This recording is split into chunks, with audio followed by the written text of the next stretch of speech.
Do you love your wife? Yes. Prove it. Like, what's the metric? Give me the number that helps me know, right? Because when you met her, you didn't love her. Now you love her, right? Tell me the day the love happened. It's an impossible question. But it's not that it doesn't exist. It's that it's much easier to prove over time, right? Leadership is the same thing. It's about transition. So if you were to go to the gym, it's like exercise, right? If you go to the gym and you work out and you come back and you look in the mirror, you will see nothing. And if you go to the gym the next day and you come back and you look in the mirror, you will see nothing, right? So clearly there's no results, can't be measured, it must not be effective. So we quit, right? Or if you fundamentally believe that this is the right course of action and you stick with it, like in a relationship, I bought her flowers and I wished her happy birthday, and she doesn't love me. Clearly I'll give up. That's not what happens. If you believe there's something there, you commit yourself to an act of service. You commit yourself to the regime, the exercise. You can screw it up. You can eat chocolate cake one day. You can skip a day or two. You know, it allows for that. But if you stick with it consistently, I'm not exactly sure what day, but I know you'll start getting into shape. I know it. And the same with the relationship. It's not about the events. It's not about intensity. It's about consistency, right? You go to the dentist twice a year, your teeth will fall out. You have to brush your teeth every day for 2 minutes. What does brushing your teeth twice a day for 2 minutes do? Nothing. Unless you do it every day, twice a day for 2 minutes, right? It's the consistency. Going to the gym for 9 hours does not get you into shape. Working out every day for 20 minutes gets you into shape. So the problem is we treat leadership with intensity. We have a 2-day offsite, we invite a bunch of speakers, we give everybody a certificate. You're a leader. Right? Those things are like going to the dentist. They're very important. They're good for reminding us or getting us back on track, learning new lessons. But it's the daily practice of all the monotonous, little, boring things like brushing your teeth that matter the most. She didn't fall in love with you because you remembered her birthday and bought her flowers on Valentine's Day. She fell in love with you because when you woke up in the morning, you said good morning to her before you checked your phone. She fell in love with you because when you went to the fridge to get yourself a drink, you got her one without even asking. She fell in love with you because when you had an amazing day at work and she came home and she had a terrible day at work, you didn't say, yeah, but let me tell you about my day. You sat and listened to her awful day and you didn't say a thing about your amazing day. This is why she fell in love with you. I can't tell you exactly what day, and it was no particular thing you did. It was the accumulation of all of those little things that she woke up one day and as if she pressed a button, she goes, I love him, right? Leadership is exactly the same. There's no event. There's no thing I can tell you you have to do that your people will trust you. It just doesn't work that way. It's an accumulation of lots and lots of little things that anyone by themselves is innocuous and useless. Literally, pointless by themselves. People will look at little things that are good leadership practices and say, that won't work. And you're absolutely right. But if you do it consistently, and you do it in combination with lots of other little things, like saying good morning to someone, that looking them in the eye. My friend George, who's a 3-star general in the Marine Corps, he says his test for leadership, and I love this, he goes, his test for a good leader is if you ask somebody how their day is going, you actually care about the answer. The number of times we're walking to a meeting, we're rushing, we go, how are you? Not good, I got to get to you later, I'm late for a meeting. If you ask the question, you were standing there and you were listening to the answer.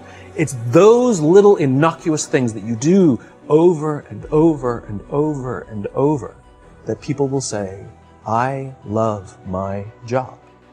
Not I like my job. I like my job means, yeah, the challenge is great, they pay me well, I like the people. I love my job means, I don't want to work anywhere else. I don't care how much somebody else is willing to pay me. I'm devoted to the people here, and I care desperately about the people here as if they were my family. In business, we have colleagues and coworkers. In the military, they have brothers and sisters. That's how they think of each other. If you really have a strong corporate culture, the people will think of each other like brothers and sisters. It's like a family, right? No. Brothers and sisters. Deep love. Fight, but the love doesn't go away. Bicker, the love doesn't go away. And I'll fight with my sister, but if you threaten my sister, you're going to have to deal with me. Right? We'll fight internally, we'll bicker with each other, but nobody's going to hurt each other, and if anything from the outside shows up, you're looking at a unified front. Brothers and sisters. Now, how do you create brothers and sisters out of strangers? Common beliefs, common values, parents, in other words, executives who care about their children's success, who care to raise their children, teach them skills, discipline them when necessary, help them build their self-confidence so that they can go on and achieve something more than you could have ever imagined achieving for yourself. That's leadership. An absolute love and devotion for the people who've committed their lives to this enterprise. It's a human thing. So just as you know how your body feels after a good workout, and you know how your body feels after a big greasy meal, you know that one is good for you and one is not, despite what it may taste like. And that's the problem with short-term gains, right? They feel really good in the short term. We're highly trained social animals. We're highly adapted social animals. We can feel social awkwardness, and we can feel when things are going well. You can sense it. You say you have this sense of laughter, around the office. Like, we don't walk around with blinders. When, we're, like I said, we're made to do this. That's why we can assess if somebody's trustworthy or not. That's why we keep our walls and we're like, yeah, his results are great, but I wouldn't trust him, as opposed to letting down your, like, I trust her for anything. I trust her with my kids, my money, anything, So we're highly attuned animals, and so we're good at sensing it. But I will say there is a caveat to your metric of laughter, which is a decent one, is that scale breaks things in human beings. As I said before, we're not made for populations bigger than about 150-ish. It's called Dunbar's number. Robin Dunbar, a professor from Cambridge University, theorized that we cannot maintain more than about 150 close relationships. And the way he defined a close relationship is, if you're at a bar with a bunch of friends and somebody comes in, would you ask that person to join you or not? It's about 150 that we would ask them to come join us. And if you think about the reason, that actually makes perfect sense, which is there's two limiting factors. One is time. If you only gave 2 minutes to every person you know, you'd make no close friends. And the other one is memory. You just can't remember everybody. And so this is where leadership becomes very, very interesting. Because if you have a company that has a lot of people, 5, 6, 7, 800 people, 1,000, 2,000, 5,000 people, clearly you can't know everyone. And clearly as a CEO, like, I care about every single one of my people. You don't even know. Some of the people you work for who work for you are bastards. You don't care about them, right? So it's a nonsense statement. But what you can say is, I desperately care about the people whose names I know and whose faces I recognize.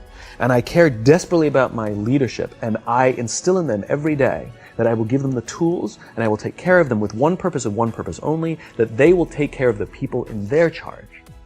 And I want those people to take care of the people and instill in them that they take care of the people in their charge. And then by the time you get down to the masses, where the actual 1,000 exist, because of the seniors it's like 20, where the real 1,000 exist, they feel about 100 and 150 of them can look to one of their direct leaders, to one of their direct managers, and say, that person cares about me. That's our boss. That's my boss. That's my leader. Not the leader. It's the CEO. That's my manager, my boss, my leader.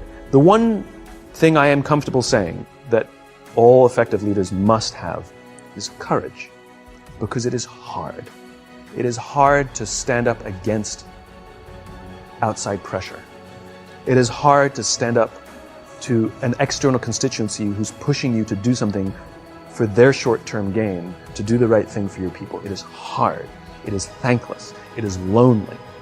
Sometimes you get fired. Sometimes you get in trouble. Sometimes you'll lose your job and the next guy will get all the credit. It's all true.